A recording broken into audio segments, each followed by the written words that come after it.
Deleted Station, November 8, 1978. Good evening. Now, in your country, generally speaking, rich and poor alike are provided with a multitude of services, many of course that are taken for granted. The rich cannot buy a better light bulb than the poor, though they may have chandeliers galore, and electricity flows in your country through the poorest and richest areas as well.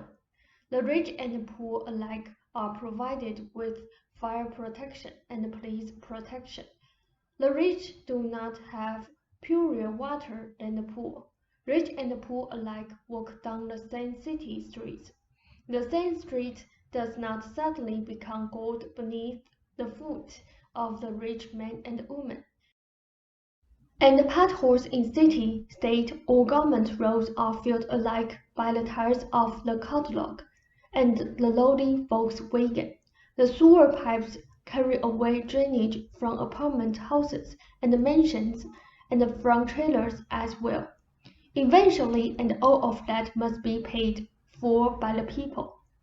When you were a young man in New York City, bringing in the cash, you paid your taxes without a qualm. After you and Ruber met, you had little enough money for some time, as you tried to find your way, and you had little taxes at all. You had enough to eat and a warm apartment, so you were hardly deprived, either of you.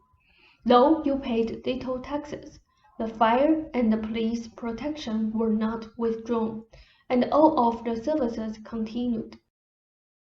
And the potholes in city, state, or government roads are filled alike by the tires of the catalog and the lowly Volkswagen. The sewer pipes carry away drainage from apartment houses and mansions and from trailers as well. Eventually, and all of that must be paid for by the people. When you were a young man in New York City, bringing in the cash, you paid your taxes without a qualm. After you and Ruber met, you had little enough money for some time, as you tried to find your way, and you had little taxes at all.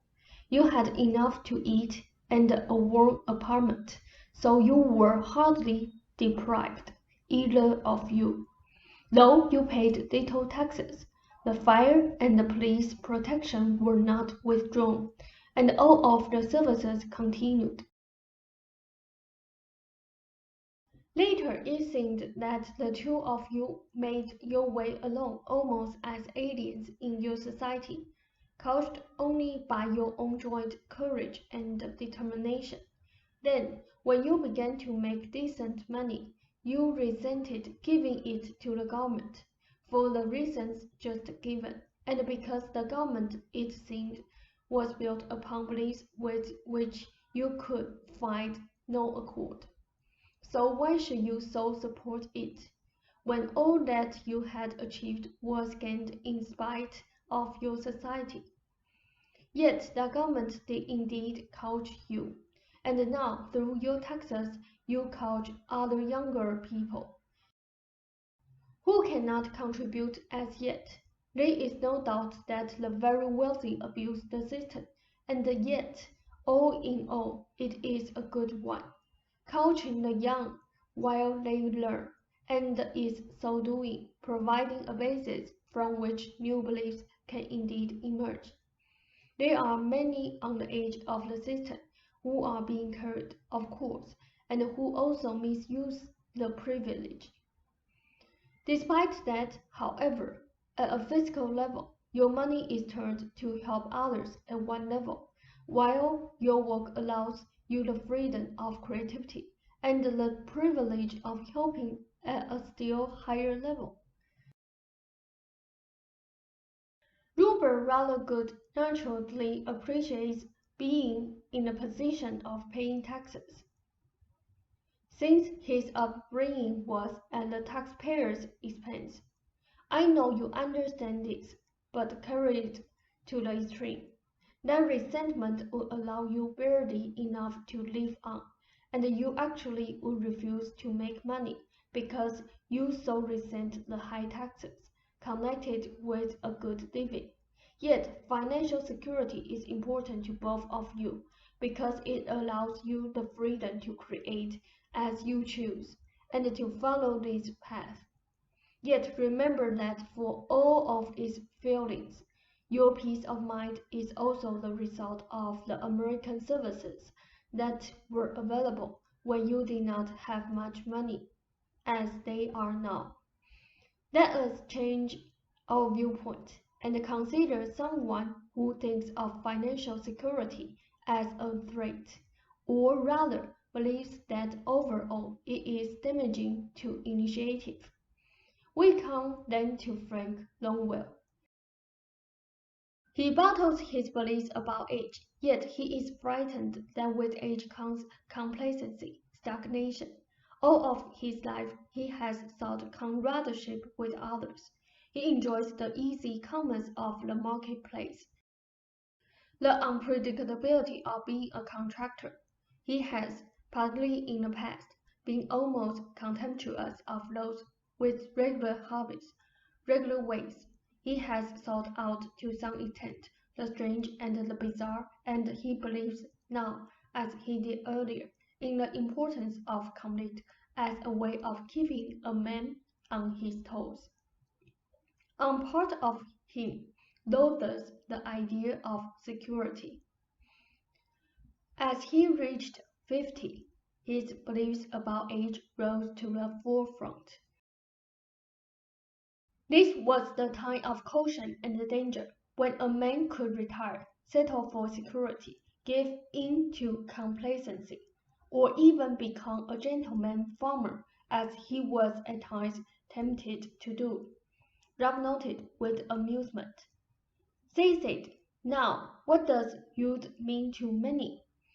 A time of conflict and emotional turmoil.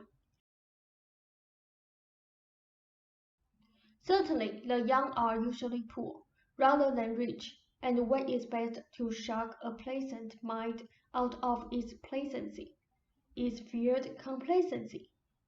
For Frank was not complacent, but feared that age would make him so, hence a conflict. Its very emotional vividness tells him he is not old and complacent, and its financial elements certainly make clear to him that he is not seeping in elderly security. No, indeed, he is pushed toward action.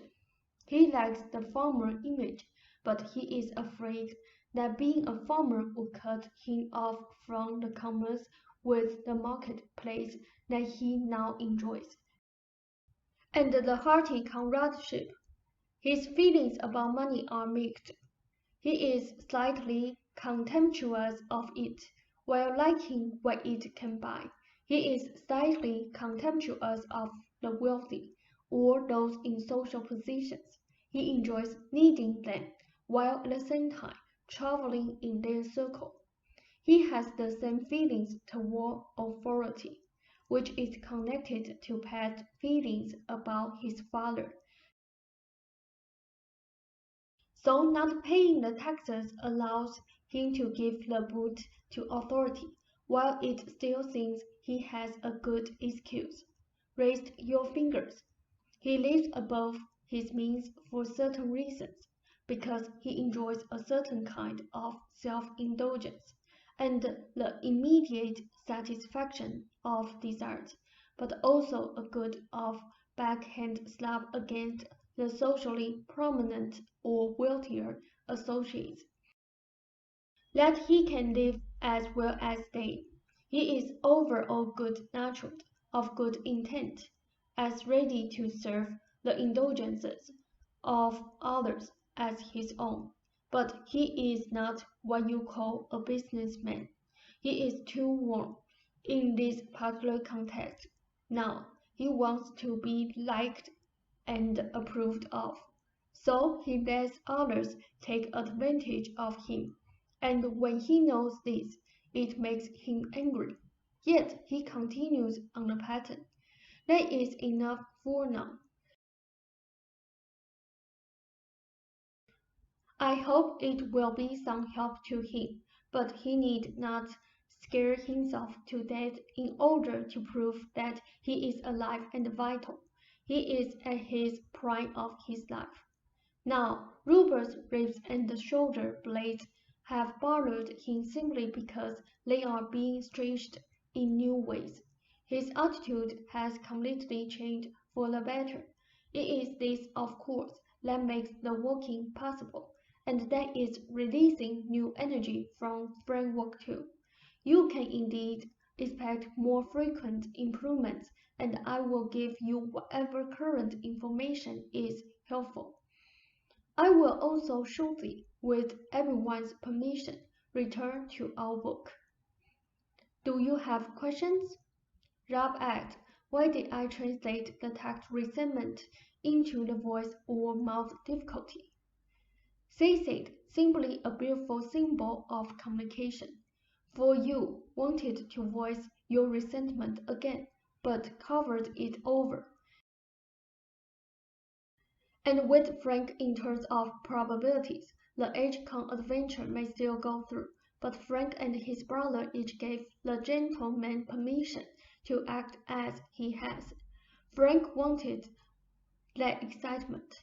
To a lesser extent now, the same applies to Eve, for she liked her unpredictability, coated just a bit with some security.